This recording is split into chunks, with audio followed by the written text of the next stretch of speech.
This, for me, was the hardest assignment that I've ever had to do in my career.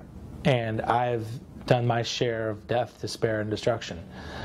This was the third shooting that I did last year. It borderlined on evil for me.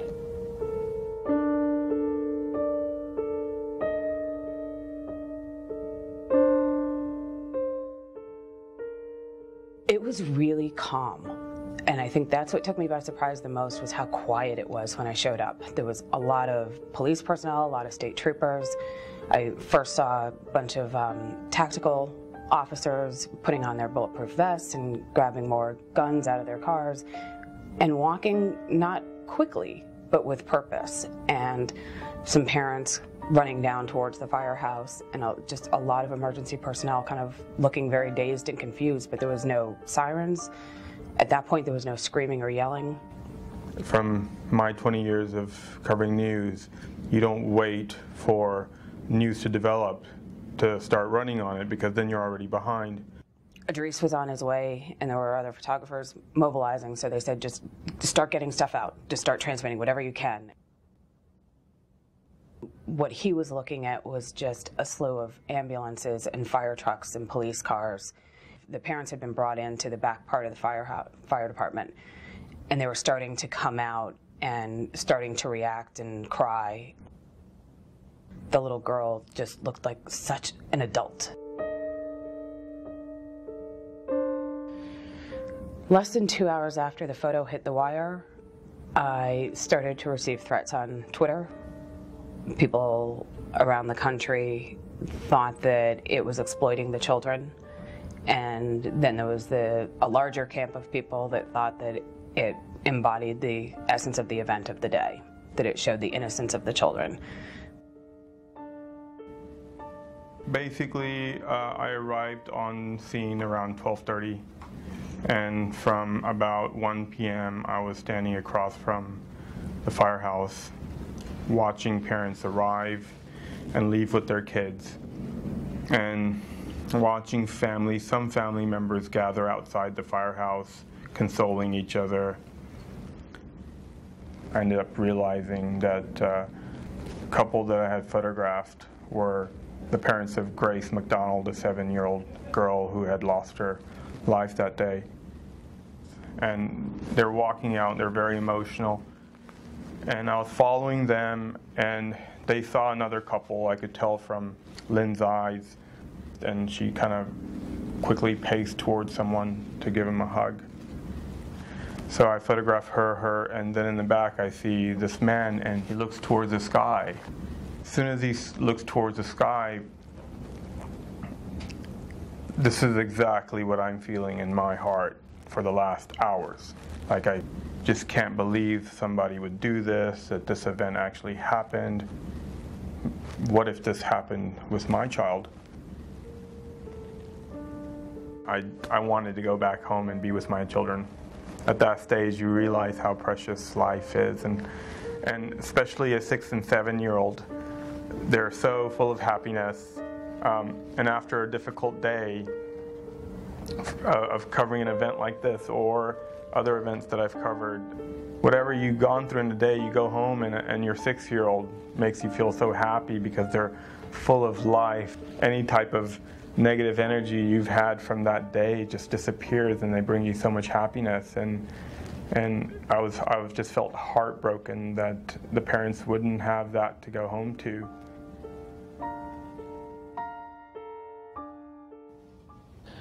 I pulled into Newtown, made some kind of scene center images, and then went straight to a church where people were gathering for a candlelight vigil.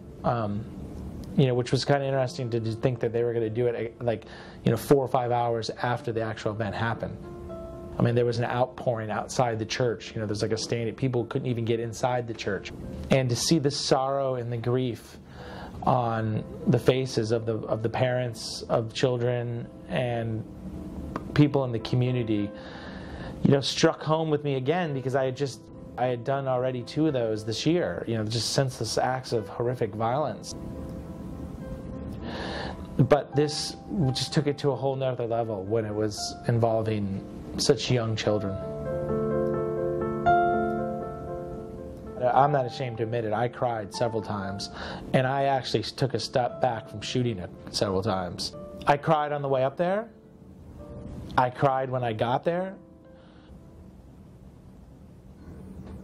Funerals are always hard because they're always very emotional, and it's not necessarily like you're welcomed with open arms. You did it from a distance as respectfully as you could.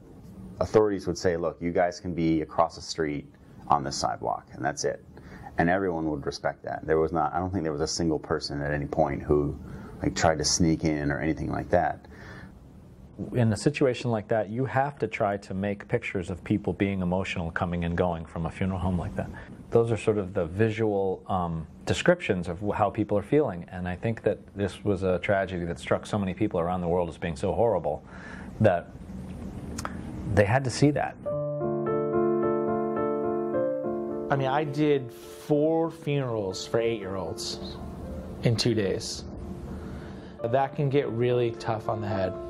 And there was a point when you just said, hey, can we bring somebody else up here to cover this, because I'm kind of done. I don't think I can do another one of these. It's difficult for us, but it's nothing compared to what the families are going through. You can't expect anybody to feel anything for you because you're not directly involved in this. You're there covering it. But it does affect you, and it does get to you. And I know the guys with kids were very affected by it because some of them have kids the same age. At first, it was very, very positive.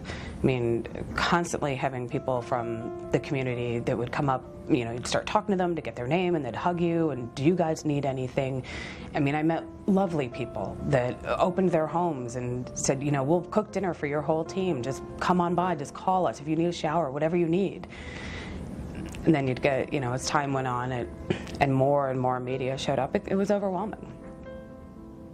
Every once in a while someone would come up and say, you don't need to be here, why are you here, go away. Or they would call you names or whatever it was. I realized that was their reaction to the disaster, and I couldn't blame them for that reaction. I mean, there was a lot of media, I felt the same way, there was too many, but there was nothing I could do. So I kind of took it as that's my role at that point, is to take pictures and do my job, but also to let these people just yell at me if they want to.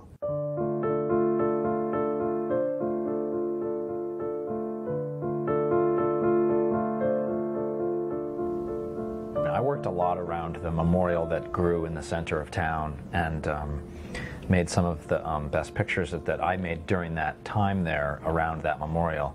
I found that distance to subject was always further away than normally that I would do something like that. There was a picture of a girl and her mother embracing in amongst this crowd by the memorial that had grown in the center of town, and I had taken and transmitted a lot of pictures from this memorial, but this was the one that I really thought, sort of conveyed not only family, but the mother she was holding on with everything she had.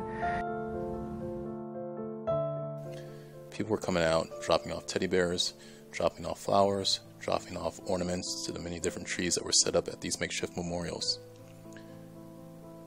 People are touched in many different ways. I've never seen such a large outpouring of people to come and pay their respects to the victims who lost their lives by this senseless tragedy.